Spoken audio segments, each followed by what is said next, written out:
And which other countries came and took part of Africa? French. Frenchmen. French. Now tell me, which countries did you control with your... I'm not a Frenchman. Algeria is the one. Algeria, that's correct. That was one of the early colonies. Algeria in 1830. They conquered. So this was the one of the early territories. Actually, they conquered. They took Egypt in 1798 already, and then they took this Algeria. And when they took Algeria, they made it a party, a holiday party. The military went from Marseille, from the south of France, and they said, anybody who wants to come and watch, like tourist boats and fun family boats, you can come with, and you can come and see how we bomb these people out of the water and make them run. And they were there from 1830 until 1962.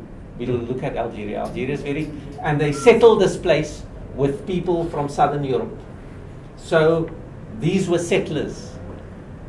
So settler, I want to tell you, it's not going to be like one bullet, one settler, the what's it, PAC thing. But it's a long history of this thing of settler, and that form of colonialism we'll look at. Okay, so what happened is they settled this with lots of white people, of poor. They usually, what happened is these countries, they would send the poor people out, because the homeless, the jobless, send them from Paris, from Marseille, from the industrial cities, the people they don't want, they send them there. So they also send Portuguese and others. They said, go and make it white.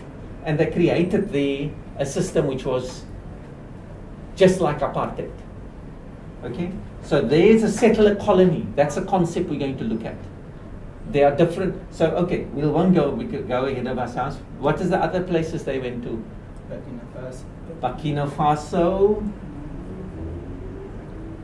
Burkina Faso. So all these people now, or not all by the way, sorry, most of the people in the big cities who have an education, the French like to say they all speak French, they don't all speak French, but the official languages and the big cities, they speak Francais, like Monde here. He's from Burkina, I think. No? No. You're not from Burkina. You're not from Burkina. Okay. But maybe, okay, what other countries? Come quickly, do any of you people... I don't know whether it's Nigeria. Now, Congo is different. We're going to look at Congo. Congo is different. Which one? I'm not sure about the Nigeria. Not Nigeria. And there's another country called Niger. Niger, next to. And by the way, all these countries can beat Bafana Bafana. Yes. Okay, I don't wear Bafana Bafana t-shirts. I wear small clubs from these countries because those small clubs will all beat Bafana, by the way.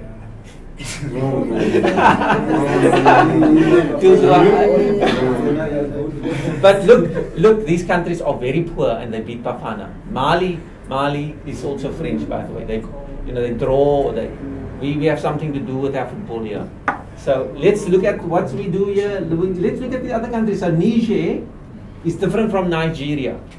So Nigeria was taken by the British, and the colonial powers were very unimaginative. They think they're clever, but they simply use the same word. So you can say Niger, Nigeria, and they basically cut up the place. We're going to look at how the continent was cut up. What other countries? Chad. Chad, like Chad. Chad was French. What else? Niger was, Mali was, Mauritania was, Senegal, and so on. Do any of you know people from West Africa? So, firstly, the French took quite a bit of West Africa. Okay, all those countries I mentioned now, but the British also. We're going to go through those places like Ghana. Cote d'Ivoire was French. Ghana was British. Nigeria. Cameroon had three powers that took Cameroon: the Germans, the French, and the British. So some of these places were controlled by three powers. Any of